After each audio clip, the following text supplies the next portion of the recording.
Ajit Pai is Donald Trump's new FCC chairman, and basically, as soon as Donald Trump made him the new chair of the FCC, he wasted zero time in trying to screw over consumers at the behest of internet service providers. Now, this guy proved to be deplorable because throughout his time on the FCC, he has been one of the most vocal critics of net neutrality. He said that he wanted to take a weed whacker to the rules that mandate net neutrality, and recently what he did was he made it more difficult for low-income people to afford internet.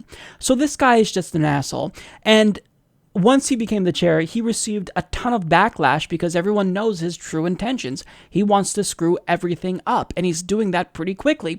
So he decided to speak out because he thinks that people are being unfair, because he apparently thought that he could screw over the American people and we would take it lying down. But apparently, he doesn't remember how when the last FCC chair tried to kill the internet and screw over the American people, he faced extreme grassroots resistance. Apparently, he forgot.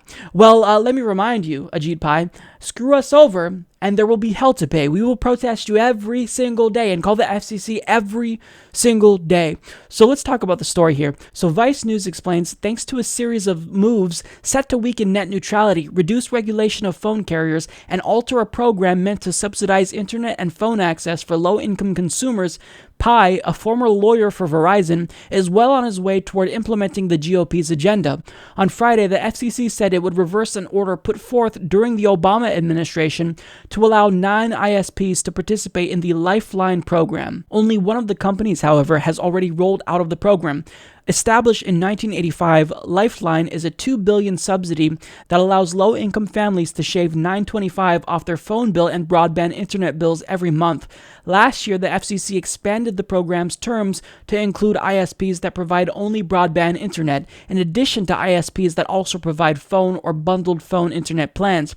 After a weekend of flurry headlines and criticism from activists, groups alleging that he's advancing the corporate interests at the expense of consumers, Pai punched back on Monday in a strongly worded blog post. I'm sorry, Pai, but naturally, if you try to gut net neutrality and make it more difficult for poor people to afford the internet, you're going to piss some people off. So he decided to push back against the sensationalism that's apparently being really mean to him. He states, unfortunately, many of the media headlines have sensationalized this story and given some entirely misleading impression of what is going on. Indeed, based on the sum of coverage, one would think that we had ended Lifeline broadband subsidies altogether. Now, he goes on to talk about how, by making it a little bit more difficult for certain poor people to afford the internet, that's really not that big of a deal. I mean, the extent to which this affects people, the number of people that will be affected, it's pretty small.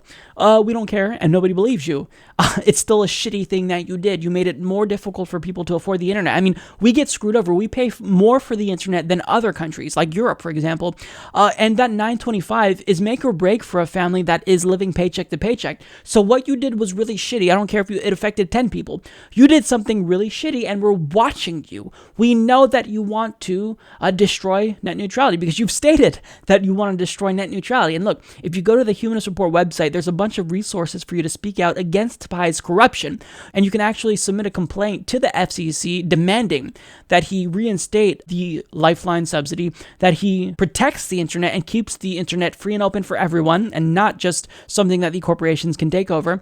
And look, even the former FCC Chairman Tom Wheeler stated that Pai's new plans to modernize the FCC, meaning to basically just strip it of its regulatory powers so that way the ISPs can do what they want, it's a fraud. It's a fraudulent scam. This is what the Republicans always do. They say, well, we need to modernize this agency, meaning we just need to make it toothless and not able to do anything, and rein in these ISPs that rip off consumers. Unacceptable. We're watching everything that you do, Ajit. We're watching every little thing that you do. And if you think that what you've experienced in terms of public backlash now has been pretty tough for you, we'll just wait until you announce your plans to actually take a weed whacker to net neutrality. You will face severe public backlash. We will protest you every single day. We did it to Tom Wheeler, and we made him an ally after he came from the telecommunications industry. He was a lobbyist for Comcast, and we made him an ally of net neutrality, and we will do that to you. And if you're not willing to be an ally, then you will resign. The public, at the end of the day, will win. You will lose on this.